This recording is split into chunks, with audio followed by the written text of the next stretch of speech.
Welcome to the Raw for More podcast, a podcast where we help you discover your more, what you want and why, learn to amplify your voice and make work magic inside and out. I am your host, Marilise de Villiers-Basson, and here's what I know. You are meant for more, and you are already more than enough. When brilliant, capable professionals like you learn to roar for more, magic happens. It's time to prioritize you on your list of priorities.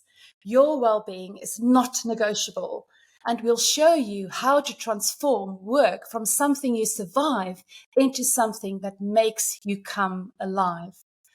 Whether you're battling a harsh inner critic, a toxic relationship, or leading a team through change, we'll take you on your hero's journey to more, completely transforming the way you work and live.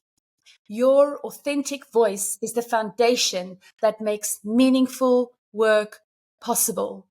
Welcome to Raw for More. It's time to make work magic inside and out. And today I'm delighted to welcome Dr. Ela Manga. Hi, Ela. Welcome to my podcast. Hello, Marilise. It's so lovely to be here. Let me tell you a little bit more about Dr. Ela. She's an integrative medical doctor, author, speaker, and a leading voice in the field of mind, body, medicine, and wellness. She's an expert in the field of energy management and burnout. Her first book, Breathe, Strategizing Energy in the Age of Burnout, is fast becoming the go-to guide for managing energy and optimizing physical and mental health. Her unique focus on breathwork has been the catalyst for healing and change across many communities and sectors. She's the founder of Breathwork Africa, an organization that offers training and support to breathwork practitioners across the globe. She lives and works in the vibrant city of Johannesburg in South Africa. Ela, welcome, welcome, welcome. So happy to have you and I have a fellow South African here today with me as well. Yeah, I'm so excited for this conversation. Yeah, let's dive straight into your story. You know, I always love to start there because that's really what bring you as a person to life. And really, what I would love to hear is what led you to breathwork and what brought you to writing your book on energy and burnout. Yeah, I started my journey as a conventional medical doctor, a GP, in private practice. And I soon began to see the limitations of that paradigm of medicine. I felt like I wasn't really fully supporting my patient's sustainable journey of wellness and rather treating the symptoms. And every time I prescribed him, a drug that would cause side effects and then create a whole kind of imbalance in the system almost. And I felt like as much as there's a place for Western medicine, the way that I wanted to practice was far more multidimensional and really understanding the root causes of what my patients were coming in with, and also to really understand what was behind the very real mind-body connection that I was seeing, that there was a very real connection between what people were experiencing on a physical level and what they were experiencing emotionally. And I really became interested in that and started to practice more in that way. And it was soon after that that I had a personal experience of conscious breathing in a deep session of conscious breathing myself. And I was so struck by that experience and what is possible for us to experience just by turning towards a function that we take so for granted. And at that time, I was also working with the paradigm of burnout, seeing a lot of burnout in my practice, and becoming really concerned that this was becoming an epidemic. This was about 15 years ago. And Oh. I noticed a pattern in the kinds of people that were experiencing the symptoms of burnout. Passionate people, people who are really committed to making a difference in the world, people who are open and heart centered and empathetic, really the kind of people that are making a difference in the world were more at risk of burning out. And this really concerned me. And I really wanted to understand, what is this whole phenomenon? What is happening within the nervous system? What is leading to this phenomenon or experience of burnout? How can we understand it from a more multidimensional perspective? And what can we do practically to support people to tap into their authentic energy? Because I realized that burnout was also part of the experience of burnout is actually an addiction to our own stress chemicals.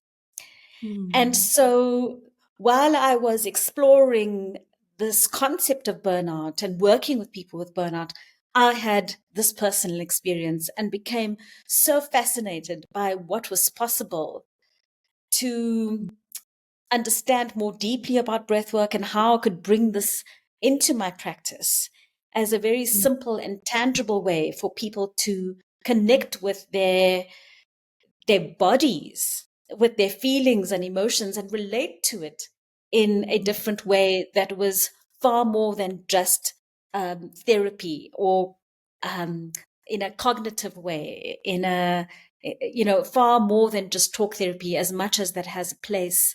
There's only so far we can go. And there has to be a way that we can access our nervous system directly. And so when I started to understand the science behind conscious breathing, I became really excited around how to share this and became passionate about sharing this very practical and simple function that is actually our birthright, and it's always there. Yeah, I love that.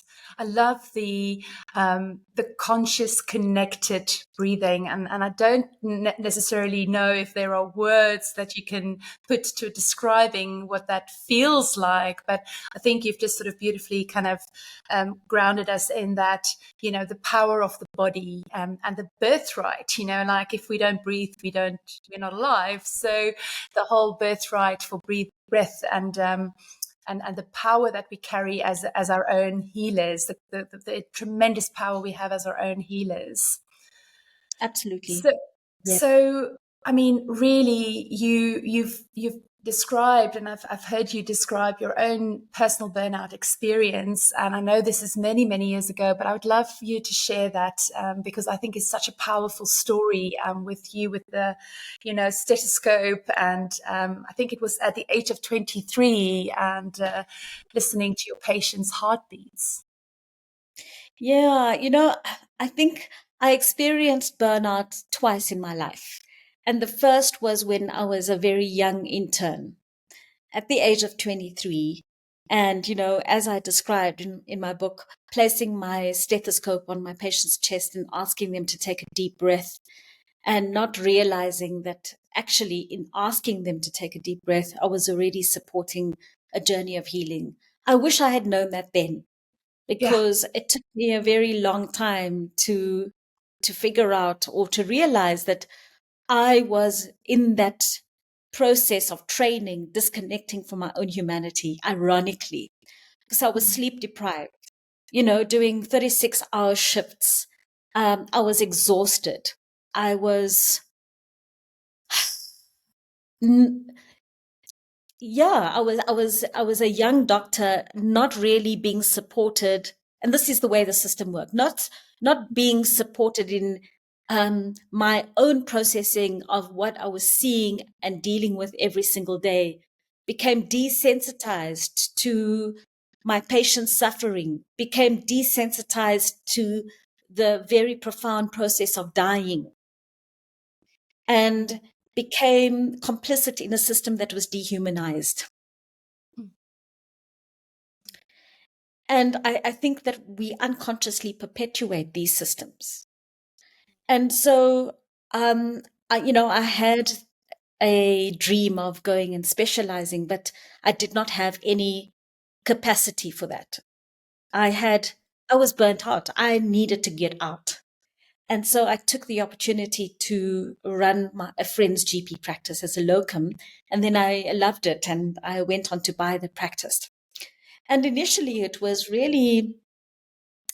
wonderful. I got to spend more time with my patients versus just the very in and out way that I was relating to patients at the hospital. I was able to sit and listen to their stories. And in that process, became so aware that it was less about what I was prescribing, but it was this field of healing that I was creating with my patients by being present with them. Oh, And I so good. realized that, that healing is creating the environment to support our own capacity to heal. And so when we experience safety, when we experience that this is a field of presence, our whole nervous system shifts gear into one that is naturally realigning us with our own innate intelligence, And so maybe I wasn't able to name it then, but I certainly became frustrated with just working with prescribing drugs when I was working in a different way, but didn't quite have the language to explain it to my patient. And so I became really disillusioned and frustrated about the way I was practicing, not in alignment with what was feeling right for me, and didn't know where to turn, and I think that was my dark night of the soul, realizing that how I was trained and how I was practicing was just not resonating with me anymore, but didn't know what the next step was. It was a very scary time and confusing and lonely time. And that was my second episode of burnout, but in a completely different way and for a different reason. And yeah, I sat in that space for, I would say, 2 or 3 years, and really in that time started to read ferociously and started to explore different ways that I could support wellness and understanding the mind body connection. And yeah, I practiced a modality called body talk, which was really amazing because it really gave me the language to make sense of what I was innately feeling and knowing. And I learned so much in that process. And yeah, one day I just woke up and decided that's it. I'm selling my practice. And that's what I did. And I suppose I didn't know what the future had in store. I had no idea at that time that my path would lead me to creating an organization, Breathwork Africa, that would be training practitioners all over the world. It wasn't even something that I could fathom. But what I did learn to do was to trust my gut and to take the next step, just one step. And it was in that way that my path started to open. I so love that. And thank you. I want to say thank you for sharing that tremendous gift. I'm only really in the early days of my own journey with energy and healing, and I know that's what's my kind of next chapter.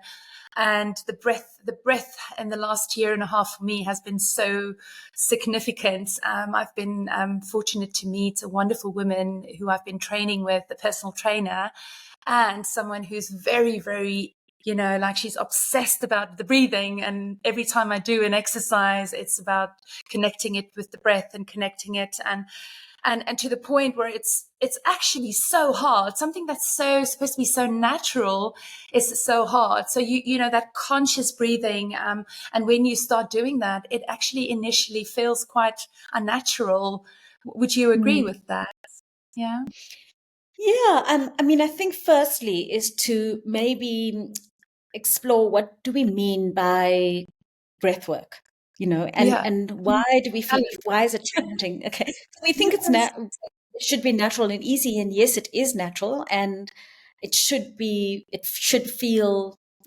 natural, but often it Yes. doesn't. And the reason it doesn't is because our breathing is a language, an unconscious language. So we're not aware of how we're breathing most of the time. However, every thought that we have and every emotion that we feel and every posture that we hold, everything that is happening within this nervous system and in this body, from what we eat to what we're thinking, is reflected moment to moment in our pattern of breathing, but also tells the story of our lifetime. So over our life, we cultivate habits and patterns of breathing depending on, well, shaped by our very first breath, how we came into this world, what was the nature of the first breath that we took, the way that we were raised, how did our nervous system get shaped, what did our bodies experience, what traumas have we experienced, what is our body holding.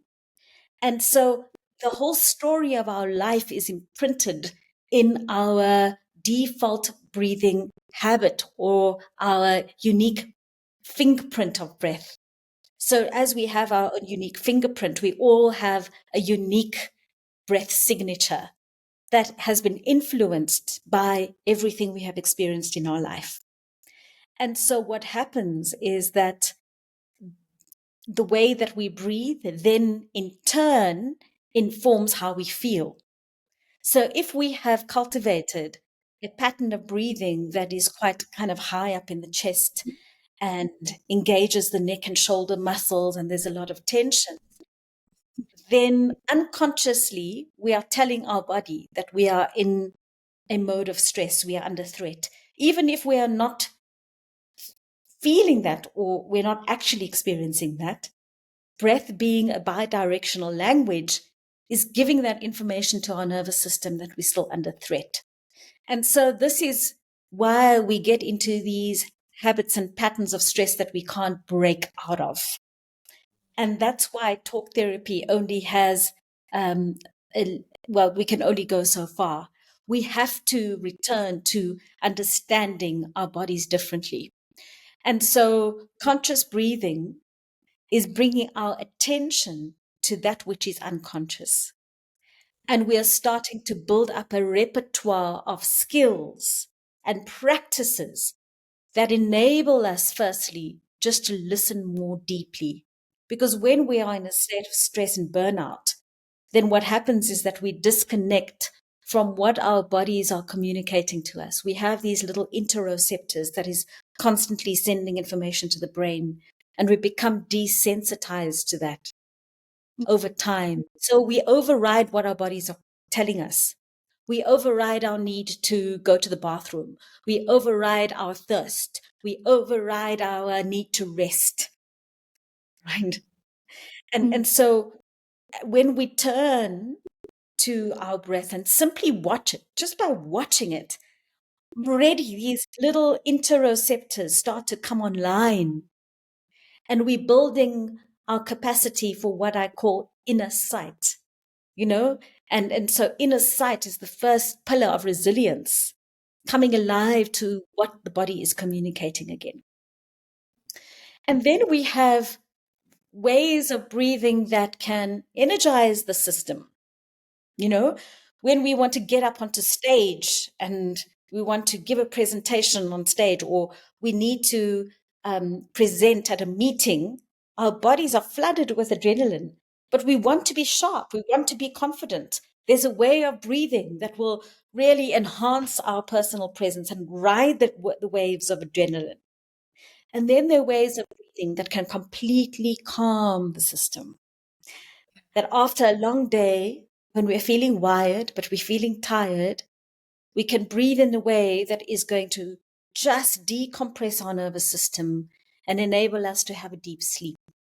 And there were ways of breathing to balance the nervous system so we can have a sense of calm focus.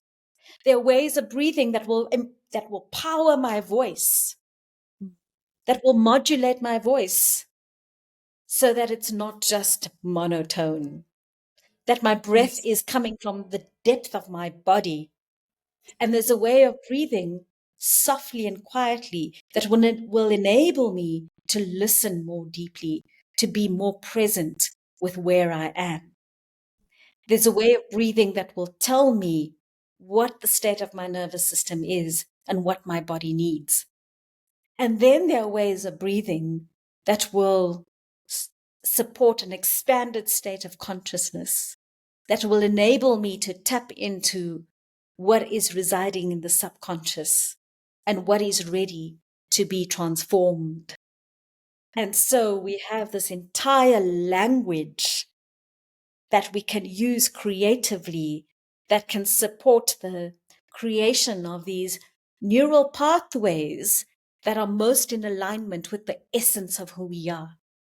So Beautiful. all the beautiful work that you're doing, Marilise, and cultivating these capacities of resilience and courage, breath is a way that allows us, it shows us how, it enables us the tools to actually put that into practice and to embody that.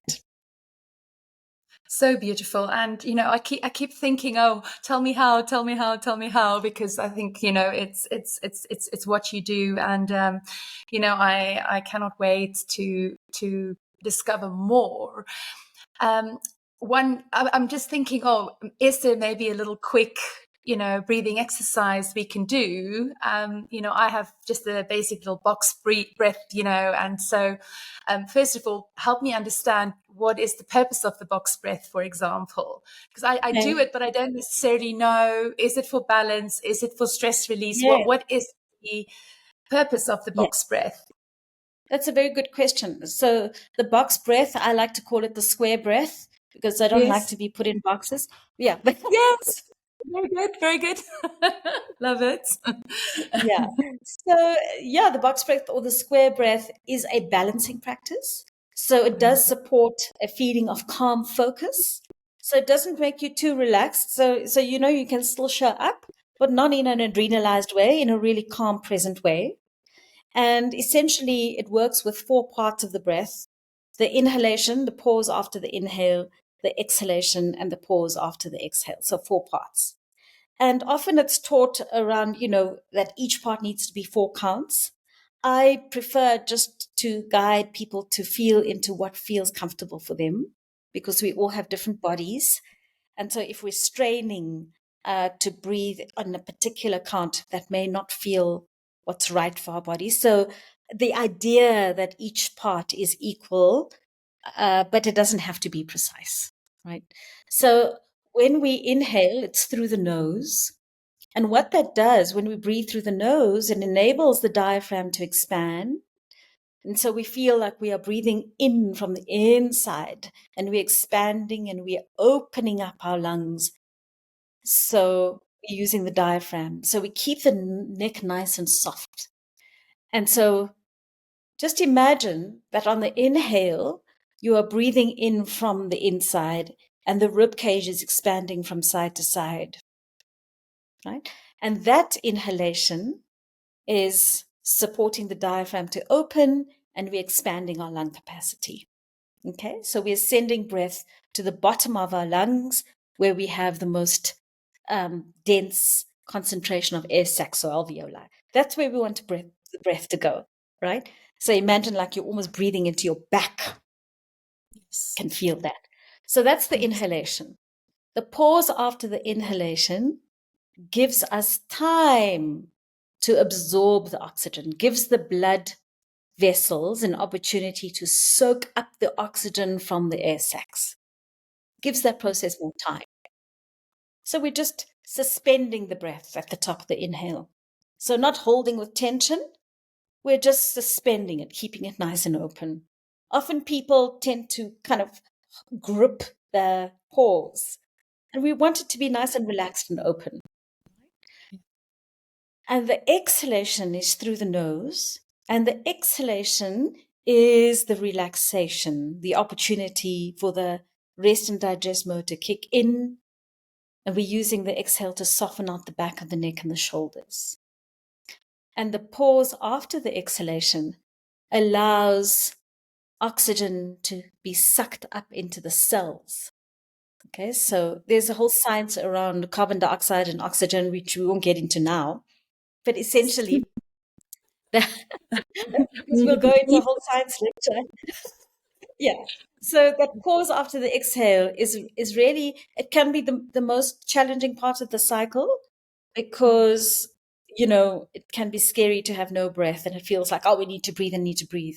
And the opportunity there is just to kind of relax into the breath. So I mean, we can guide a little practice now if you'd like. Otherwise, we can do it at the I end. think we should. I'd love that. I'd love that. I just wanted to actually ask a personal question because I often Yes. find that I do struggle with the out breath and holding the out breath. It's like I want to do that. So Yeah. I was curious to know, why is that? Okay. Because the pause after the exhale, what's happening there is that carbon dioxide levels are starting to go up. And carbon dioxide sends a message to the breathing center in the brain that we need to breathe and need to breathe. Okay, so that's what makes us want to take the next breath. And Okay. often we take the next breath very quickly because we are so sensitive to Mm, carbon dioxide. mm. And Okay. so part of our breathing practice is to become less sensitive and more tolerant to more carbon dioxide in the system. We need a certain level of carbon dioxide in the system because that's what enables oxygen to be dislodged from the hemoglobin and to move into the cell. Okay. So oxygen won't move into the cell unless we have a certain concentration of carbon dioxide in the blood. So we need to be able to train ourselves to relax in that discomfort. Mm, And we can train that over time. yeah. And so the way that you can just help yourself to relax in that pause is to imagine that the exhale is just continuing, even if it's not physically continuing. Just imagine that you are dropping in and dropping in and dropping in. Mm. So I was going to ask you about some things that we can do to manage our stress. I think this is much more powerful. Let's do one. I mean, if someone can just start, or everybody watching, listening, if you can just start with this one technique and start doing it daily, the impact and the results in your life will be absolutely profound. I mean, I've been doing it now for about a year and a half consistently, and it is just phenomenal, the difference that I feel. I also do a little bit of a mantra with it because when I breathe in, I say, let it come, let it be, let it go, let it be. And the emphasis of the holding the breath on the let it be is to really integrate learning, because we do things and we move on, we do things and we move on, we do things and we move on, especially if we're in corporate environments, we're high performers, we tick, tick, tick, tick, tick, and we move on to the next thing without really integrating the experience, the learning, expressing the gratitude for whatever achievement it is, celebrating it. So I just wanted to add that you may have some additional perspectives, but that's just kind of how I've been practicing it. I love that. It's very powerful to add an intention or a prayer or affirmation to the breath. It just kind of lays it, and that intentionality, really deepens the impact. It's very powerful. And yeah, I love that, to do it with the square breath. It works very beautifully. So yeah, Fantastic. Well, thanks first for of all, that. I'm going to start calling it square breath. Ella, I would love for you to take it to a little experience. That would be so amazing. Thank you. Wonderful. Okay, so I'm going to be eventually leading up to the square breath. We'll be here for about, say, 5 minutes max. Beautiful. But let's just prepare. So we're going to prepare the body for this experience. And the way we're going to prepare is also with a little practice, a little technique called the grounding breath. And this is a very quick standalone practice that you can integrate into your day 100 times a day. And it's a double inhalation through the nose. So we're inhaling through the nose twice, right? So that gives us more time to open up to the breath. We're going to pause at the top and then just for a second or two, and then a slow exhale through the mouth. So it's a double inhale through the nose. Inhale once, through the nose, twice. Pause for a moment. Slow exhale through the mouth as you soften. Breathing in from the inside. Inhale once, inhale twice. Slow exhale through the mouth.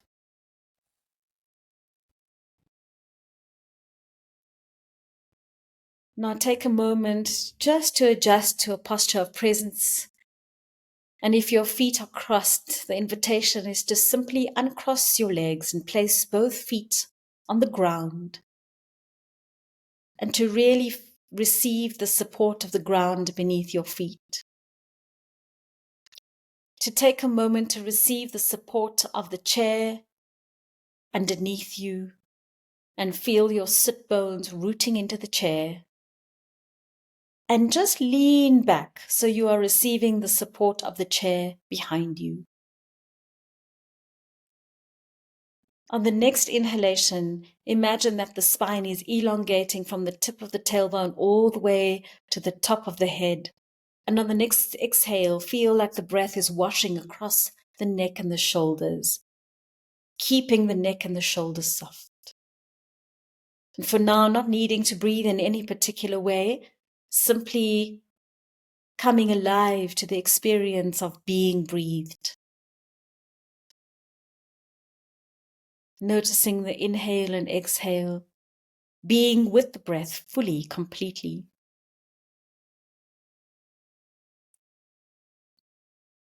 On the next inhale, as it rises, begin to slow it down through the nose, expanding from the bottom, feeling your ribcage expand. And pausing at the top, just giving time for your body to absorb that energy, that life force. Exhale slowly through the nostrils as you soften out the neck and the shoulders. And at the bottom, just continue. Imagine that the exhalation is continuing as you relax in the space between breaths for as long as it feels comfortable. When the next inhale rises, allow it to rise as you allow the ribcage to expand from side to side. And at the top of the inhale, just suspend. Allow that breath to be absorbed into your cells. Exhale through the nostrils as you soften and descend back to your still point. And at the bottom of the exhale, rest at that still point.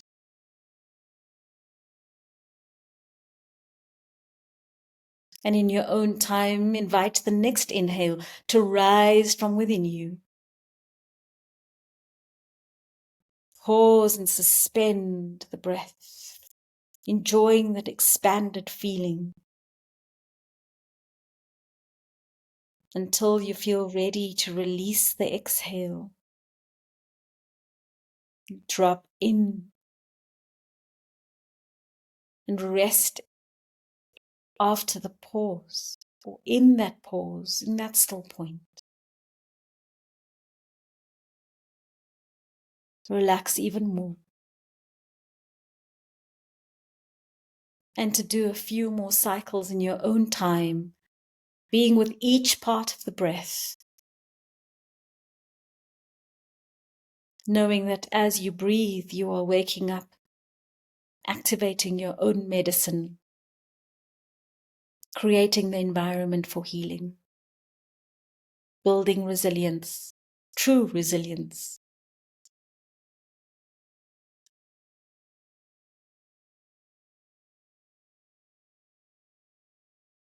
And perhaps you can add an intention to your next cycle.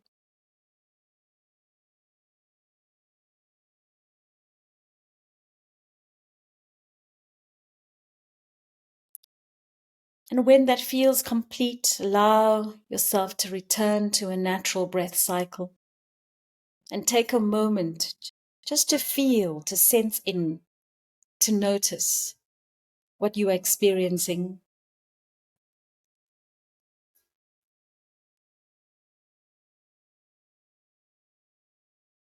When you feel ready to do so, once again, receive the feeling of the ground beneath your feet. And allow the light in through your eyes, gently and slowly.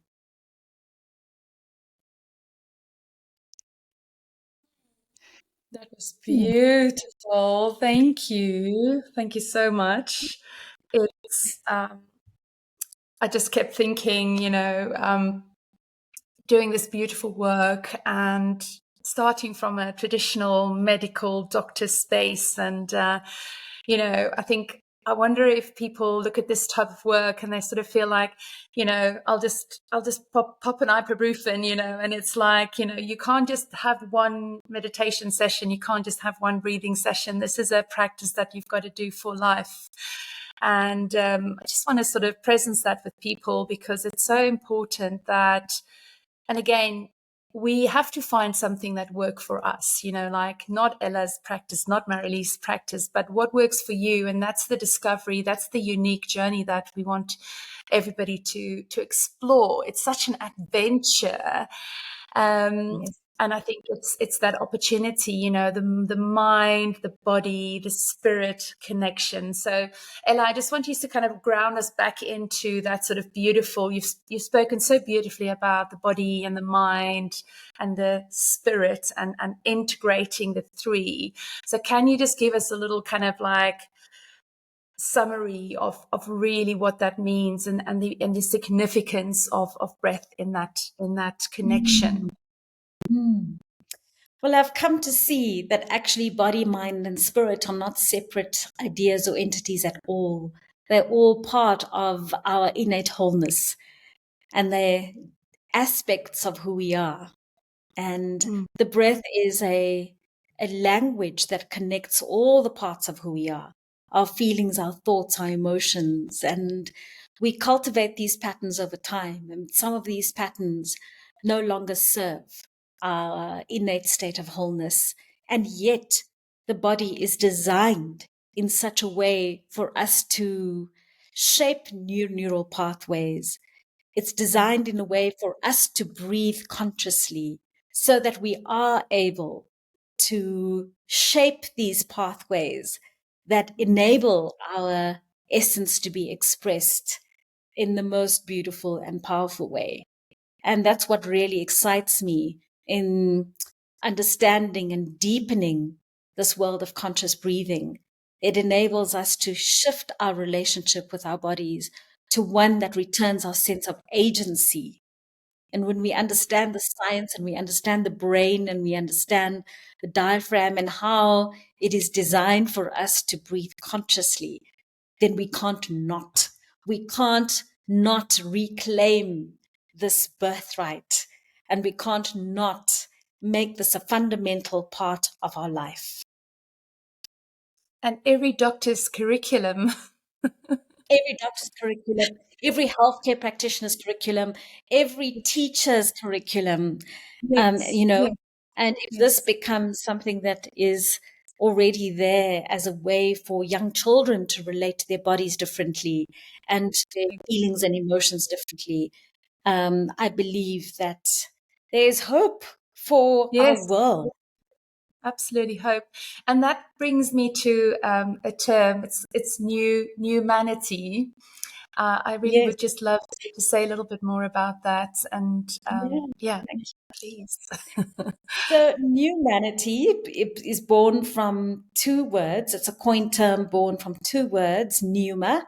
And pneuma is the Greek word for breath and spirit. So, in all languages and many traditions and across all indigenous wisdom practices and major religions, the word for breath and spirit is the same is the same word rather.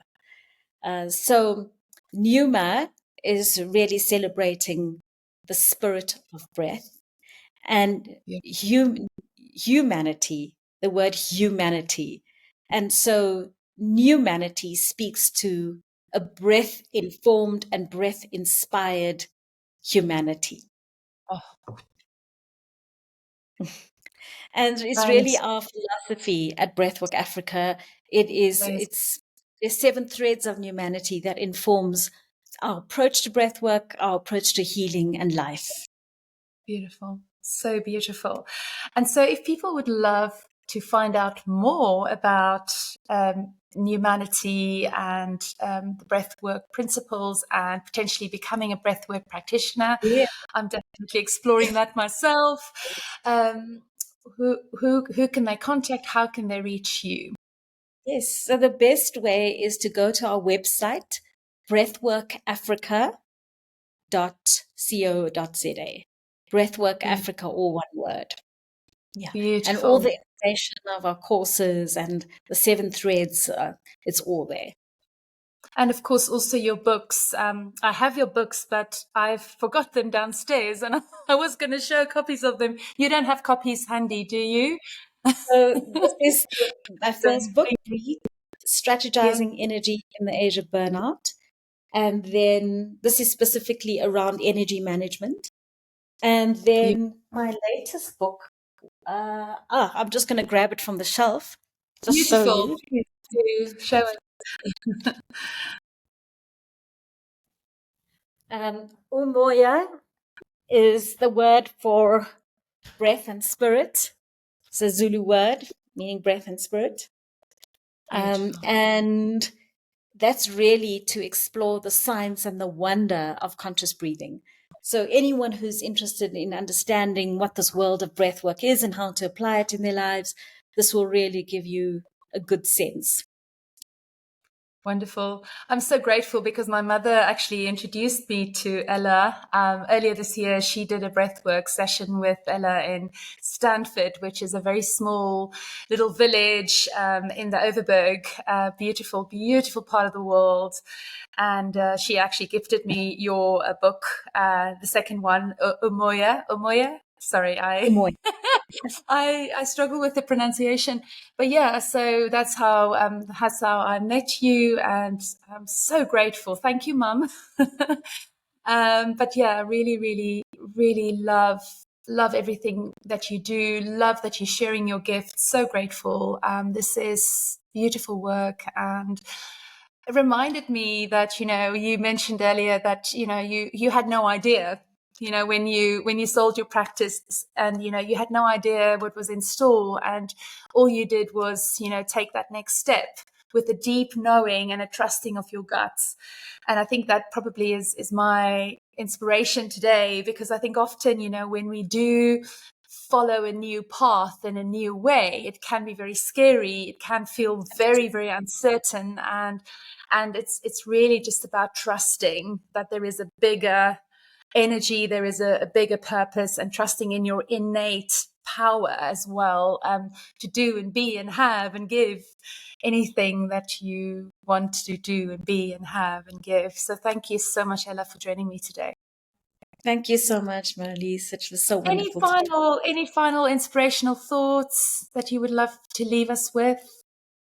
Yeah, I mean, I just firstly would like to thank you for inviting me and to share what I'm so passionate about. And really, I invite all the listeners to just approach this with an open mind. This is not necessarily connected to any one religion or spiritual practice. It doesn't have to be that.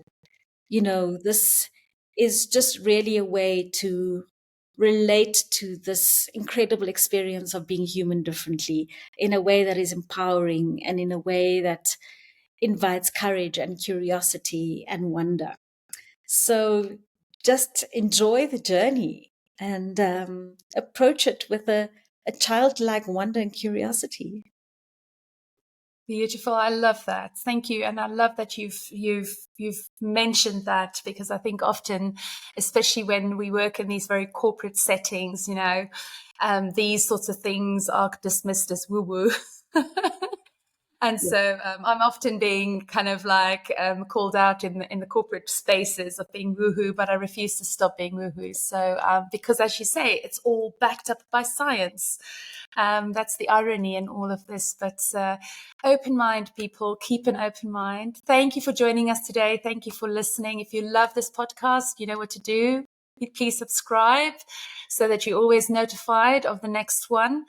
And in the meantime, this is just you taking that next step with what you have right here, right now, and trusting in your intuition, trusting in your gut, trusting in your ability to figure things out. So sending you all our love. Bye for now.